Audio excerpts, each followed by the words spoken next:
மணமகனே மவனே மணமகனே மவனே கல்யாண அடி உனக்கு எனக்கு இந்த ஜோடி பொறுத்து வட 100 இருக்குது போடி இனி இருக்கும் எனக்கு ராமன் படத்துக்கு எப்படியோ வரும்போதே சரியான லேட் ஆயிடுச்சு. என்னடா 10 நிமிஷம் படம் ஓடிடுச்சு.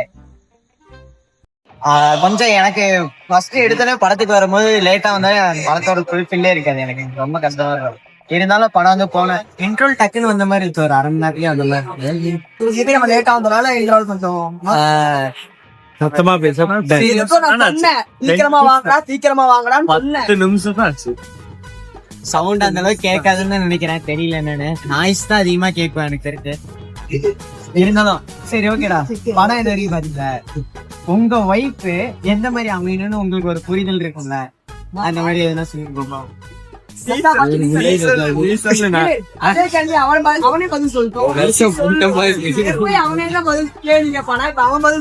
நீ சூப்பர் பாயிண்ட் சொல்லு. நீ சொல்லு. எனக்கு பொறுத்த வரைக்கும் என்னோட புரிதல் என்ன தெரியுமா, ஒரு பக்காவும் ஒய்ஃப் கிட்டே இருக்கா. இன்னைக்கு ஒரு சண்டை நினைச்சிட்டீங்க, அடுத்த நாள் காலையில விட்டுட்டு டேய் மாமா வாடா அப்படின்னு போதும். அதாண்டா பக்காவான நடக்குமா? என்னால முடியும், அவனால முடித்த அவன் என்னால. அதனாலதான் ஆண் பாவ பொல்லாதுன்னு சரியா. பசங்களுக்கு வந்து பாத்தீங்கன்னா ஈகோ இருக்கும். ஒரு கட்ட வரைக்குமே வந்து படம் போட்டுருச்சான்னு பொண்ணுங்களுக்கு அதிகமா இருக்காங்க. பொண்ணுங்களுக்கு ஈகோ அதிகமா இருக்கணும். நமக்கு தெரியாதுப்பா. இது வரைக்கும் நான் பொண்ணுங்கிட்ட பேசினதே இல்லை.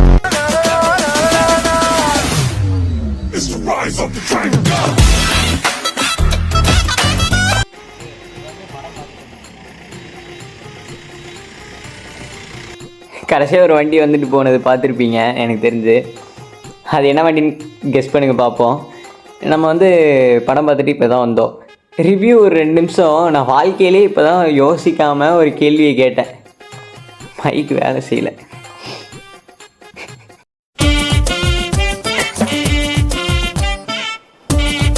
ஆமாம், இதுக்குள்ளே வருவோம். ஈகோதால் ரொம்ப பெரிய பிரச்சனையாக இருக்குது. இந்த படத்தில் சொல்ல வந்தது அதே தான்.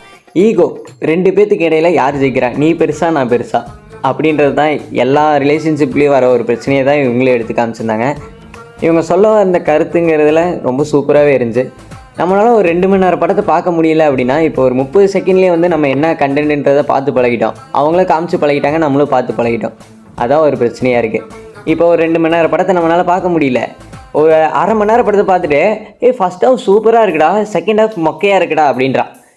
என்னடா அவன்? ஏன்டாடே, இதுக்கு முன்னாடி என் ஃப்ரெண்ட்ஸு கூட நான் படத்துக்கு போயிருக்கேன்ல, எனக்கு தெரியும் என் ஃப்ரெண்ட்ஸை பற்றி எப்படின்னு. அதுக்கப்புறம் தான் இன்ஸ்டா விளாகர்ஸ் அப்படின்றது நிறையா வந்து ஃபேமஸ் ஆனாங்க. நெகட்டிவ் ரிவ்யூ கொடுத்தா நம்ம ஃபேமஸ் ஆகிடலான்றத முடிவுக்கு வந்துட்டாங்கன்னு நினைக்கிறேன். அதனால தான் நெகட்டிவ் ரிவ்யூ கொடுத்தா ஃபேமஸ் ஆகிடலாம்ல, அதுக்காகலாம் நான் கொடுக்க மாட்டேன். படம் சூப்பராக இருந்துச்சு. என்னை பொறுத்த வரைக்கும் 2 மணி நேரம் படம் சூப்பராக எடுத்துருந்தாங்க. ரியோவும் சரி, மாளவிகா, நம்ம அண்ணன் விஜே விக்னேசனா செம்ம சூப்பராக பண்ணியிருந்தார். மீசை முறுக்கு படத்தில் நான் ஃபஸ்ட்டு மூவியில் வந்து ரசித்து ரொம்ப ஒரு கேரக்டரை பார்த்த ஒரு கேரக்டர்னால் அவர் தான். மீசை முறுக்கு படத்தை மட்டும் நான் ஒரு 5-6 டைம் வந்து வாட்ச் பண்ணியிருப்பேன். எனக்கு ரொம்ப பிடிக்கும் அவரை. நேரில் ரியோ அவரையும் விக்னேசனாவையும் பார்க்குற எனக்கு ஒரு சான்ஸ் கிடச்சி. விக்னேசனாவை பார்த்துட்டேன். ரியோன்னா என் தோல் மேலே கை வச்சு செல்ஃபி எடுக்க வராரு. என்ன நடந்துச்சு தெரியுமா? அவர் செல்ஃபி எடுக்க என் தோல் மேலே கை போட்டுருக்காரு. நான் பேக் கேமரா எடுத்து ஃப்ரண்ட்டுக்கு பதிலாக பேக் கேமராவை தொட்டு தொலைச்சிட்டேன். பவுஞ்சர்ஸ் என்னை காதோடு அடித்து அந்த பக்கம் போட நாய அப்படின்னு அனுப்பிச்சிட்டாங்க. ரியாவனா போயிட்டார். இல்லைனா அன்றைக்கே ஒரு செல்ஃபி எடுத்து வந்துருப்பேன் அவர் கூட. ஒரு சான்ஸ் கிடச்சுன்னா அடுத்த டைம் எடுத்து பார்ப்போம். என்னை பொறுத்த வரைக்கும் படம் சூப்பராகவே இருந்துச்சு. எல்லோரும் போய் கண்டிப்பாக வாட்ச் பண்ணி பாருங்கள். மோஸ்ட்லி வந்து படத்தை வந்து நமக்கு பிடிச்ச மாதிரி இருக்கணும் அப்படின்னு நினச்சி பாருங்கள். யாருமே வந்து படம் அவன் நல்லா இல்லைன்னு சொல்லிட்டானே, இவன் நல்லா இல்லைன்னு சொல்லிட்டானே, நல்லாவே இருக்காதுன்ற மைண்ட் செட்டில் போனீங்கன்னா படம் கண்டிப்பாக நமக்கு பிடிக்காது. நல்லா இருக்குன்னு நம்பி போங்க.